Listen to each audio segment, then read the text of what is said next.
나른나른 소파와 한 몸이 돼서 축 처져 있는 하나 씨. 운동을 하는가 싶더니 오래가지 못하고 또 빈둥빈둥 누워버리는 하나 씨. 심심해. TV라도 봐야겠다. 이리저리 왔다 갔다 리모컨만 만지작거리는데 하나 씨가 보고 싶은 건 대체 어떤 걸까요? 안 돼. 하나 씨 금방이라도 텔레비전 속으로 들어갈 것 같아요.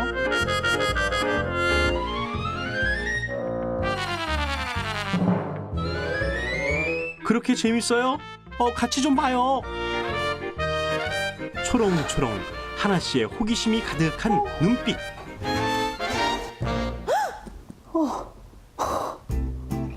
하나 씨, 도대체 뭘 보길래 그렇게 재밌게 봐요? 제가 TV를 돌리다 보니까 어렸을 때 봤던 영화가 나오길래요. 어떤 영화인데요? 그 공룡 많이 나온 영화 있잖아요. 쥐라기 공원이요.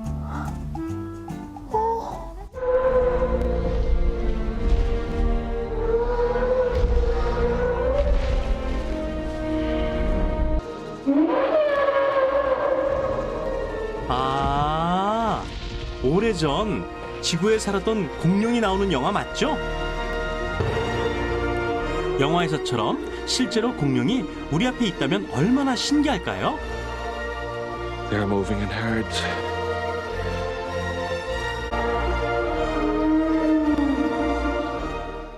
와, 진짜 이 영화는 봐도 재밌는 것 같아요. 하나 씨, 우리나라에도 한때 공룡이 살았다는 사실 알고 있어요? 에이, 정말요?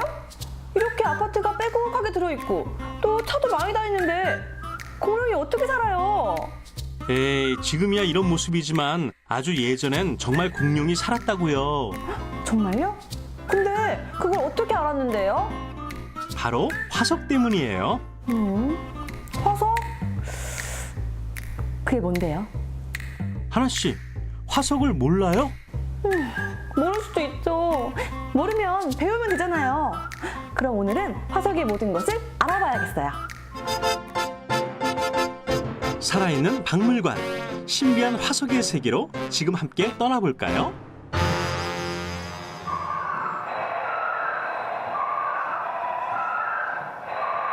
금방이라도 살아 움직일 것 같은 공룡 모형이네요. 사람의 키보다 훨씬 큰 모습, 놀랍지 않으세요? 처음 보는 공룡 모습에 모두들 신이 나 보입니다. 다양한 공룡들의 모습, 아주 오래전에 실제 이런 모습이었다는 거죠? 와, 정말 신기해요.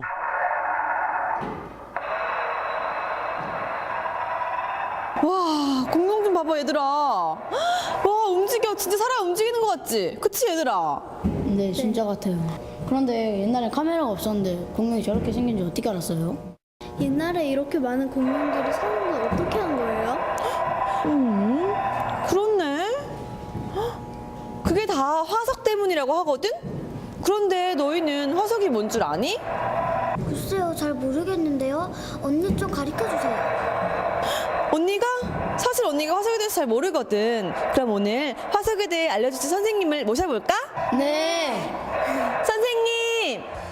지금부터 화석의 모든 것에 대해 자세히 알려주실 거죠?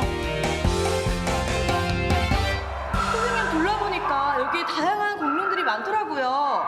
그런데 카메라도 없던 시기에 공룡의 모습을 우리가 알 수 있다는 게 화석 때문이라던데. 그 화석에 대해서 좀 알려주세요. 화석이란 과거에 살았던 동물이나 식물이 지각 변동해서 땅에 묻혀서 그 형태 그대로 딱딱하게 돌처럼 굳어진 걸 우리가 화석이라고 하거든요. 이렇게 화석은 또 생물체 그 자체가 굳어진 것도 화석이지만, 그리고 예를 들면 공룡 발자국 화석. 그러면 공룡 발자국이지 공룡 아니잖아요. 그래도 우리가 화석이라고 이름을 붙입니다. 이렇게 그 생물체의 흔적도 우리가 다 화석이라고 합니다. 그래서 이런 것도 생은 화석 혹은 흔적 화석이라고 하는데요. 이렇게 다양한 화석들을 통해서 우리가 공룡 어떻게 생겼는지 그런 것들을 또 알 수 있는 거죠. 그렇다면 화석은 어떻게 만들어지는 걸까요?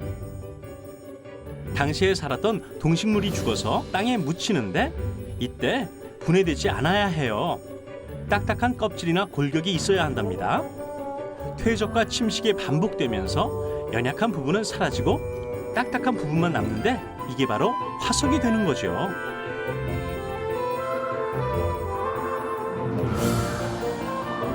공룡 화석을 보고 당시 공룡의 모습을 이렇게 만들어낼 수 있는 건데요. 그럼 지금부터 어떤 공룡들이 있는지 알아볼까요? 지금 보시는 공룡은요, 양추아노사우루스예요. 구강 구조를 보시면 아시겠지만 이빨이 굉장히 날카롭죠.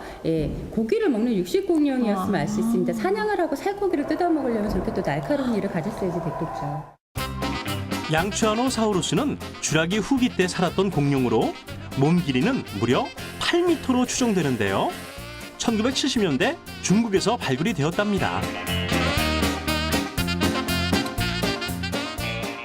이쪽에 보시는 공룡은 투우지앙고사우루스예요. 등에 보시면 이렇게 골판이 쭉 붙어 있는데요. 이 골판을 덮는 피부 밑으로 무수히 많은 모세혈관이 지나가서 또 체온을 조절할 수 있었다고 합니다. 투오지앙고는 도마뱀이라는 뜻이에요. 생김새가 도마뱀과 비슷하죠? 평소에는 온순하지만 육식 공룡이 공격해오면 등에 있는 골판과 꼬리에 있는 가시로 물리쳤다고 해요. 저쪽에 보시는 공룡은 휴노사우루스인데요. 목이 아주 길지요. 이 긴 목을 가지고 아주 높은 나뭇가지에 있는 부드러운 나뭇잎을 또 따먹을 수 있었다고 합니다. 현생의 기린처럼요. 초식 공룡인 휴노사우루스의 가장 큰 특징은 꼬리 끝에 가시 모양의 돌기가 곤봉 모양으로 생겼다는 점이에요. 아마도 육식 공룡으로부터 몸을 방어하는 데 사용했을 것으로 추정된답니다. 와, 선생님 공룡이 굉장히 커요. 실제로도 공룡이 저렇게 컸어요?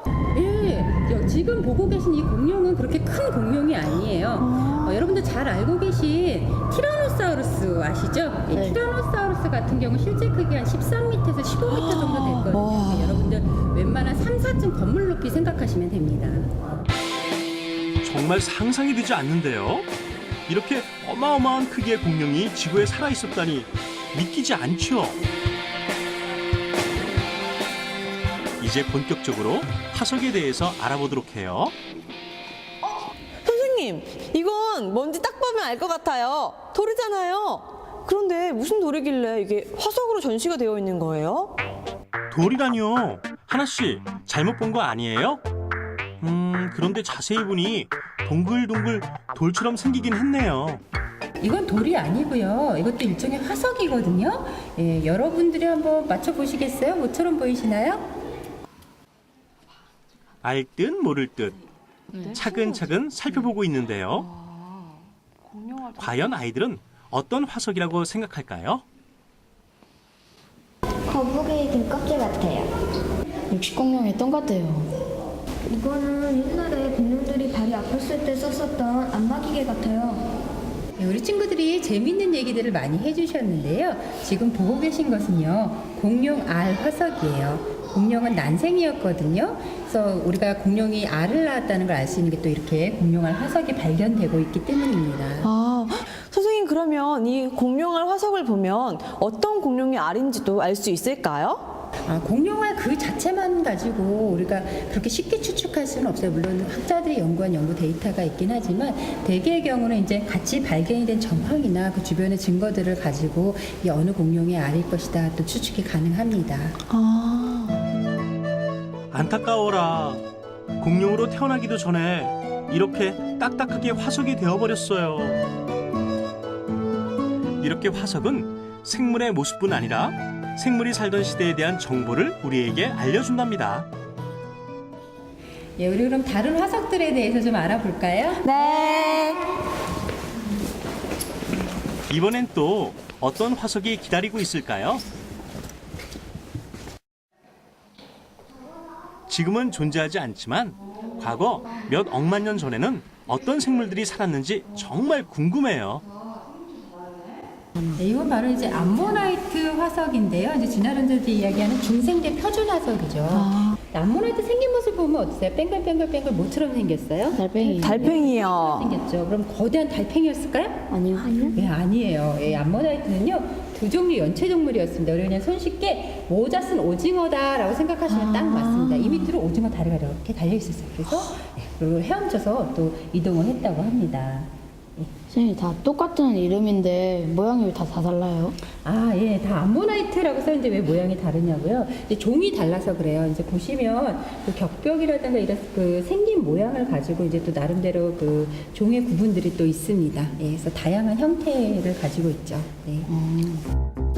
화석을 보면 당시의 환경도 알 수 있는데요.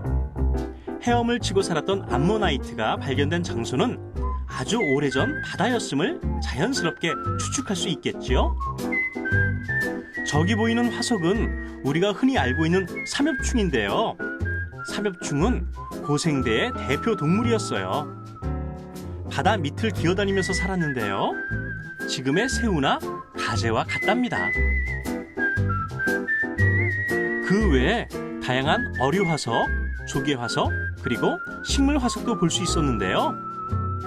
수억 년 전 지구에도 이렇게 많은 생물들이 살고 있었네요. 식물 화석이 발견된 곳은 땅이었을 테고 조개나 산호 화석이 발견된 곳은 분명 바다였을 거예요. 선생님, 그런데 이렇게 식물 열매 같은 것들이 어떻게 화석이 될 수 있었던 거예요? 보통 이제 생물이 식물이든 동물이든 죽어서 땅에 묻히게 되면 사실 썩어서 없어지는 게 맞아요. 그 부패가 되겠죠. 그런데 아주 특별한 조건하에 땅에 묻히게 되면 이제 그 생물이 썩지 않고 이렇게 화석이 됩니다. 그러니까 지각 변동이 급작스러운 지각 변동에서 땅에 묻힌다든지 화산재에서 묻힌다든지 늪지대에 묻힌다든지 하는 경우에 이렇게 화석이 되는 경우가 많습니다. 화석은 그냥 만들어지는 게 아니었군요. 이건 화석 같지가 않은데? 이거 박제 아니에요, 박제? 아니에요. 이것도 화석이에요. 그래요? 그런데 어떻게 그렇게 오래된 화석이랑 이 모양이랑 같을 수가 있어요? 이건 투구개라는 생물인데요. 무려 4억 5천만 년 동안 모습이 변하지 않았답니다. 그 외에 대표적인 생물로는 은행나무를 꼽을 수 있는데요. 은행나무는 2억만 년 동안 변하지 않는 나무입니다. 진화하고 없어지는 생물도 있지만 고사리나 은행나무처럼 모습을 유지하며 지금 우리 곁에 있는 생물들도 있답니다. 울퉁불퉁 흙이 고르지 않네요. 땅속에 뭔가가 숨겨져 있는 것 같아요. 이곳은 어떤 곳일까요? 이곳은 이제 화석 발굴 체험장이에요. 이 안에는요, 실제 크기의 공룡 골격 화석이 묻혀져 있거든요. 그러니까 레플리카가 묻혀져 있어요. 그래서 우리 친구들이 정말 고고학자가 된 기분으로 이 공룡 화석을 발굴해 볼 거예요. 와, 공룡뼈다. 영화나 책에서만 보던 고고학자 말인가요? 이어지나 보다. 아닌가? 진지해 보이는 친구들의 표정을 보니 정말로 고고학자 같아요. 조심조심 부지런히 발굴 작업을 하고 있는데요. 빨리 공룡 화석을 보고 싶어요. 어느새 형체를 드러낸 공룡 화석. 엄청 거대해 보이는데요.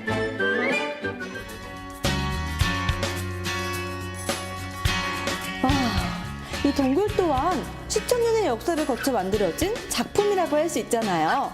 이렇게 수천 년의 시간이 흘러도 그 모습을 그대로 간직하고 있기 때문에 우리가 볼 수 있는 건데요. 우리가 상상하지 못했던 오래된 과거까지 알 수 있게 하고 또 생생하게 느끼게 해주는 화석은 참 고마운 존재인 것 같아요. 다음 시간에도 재미있는 과학의 원리를 우리 함께 알아봐요.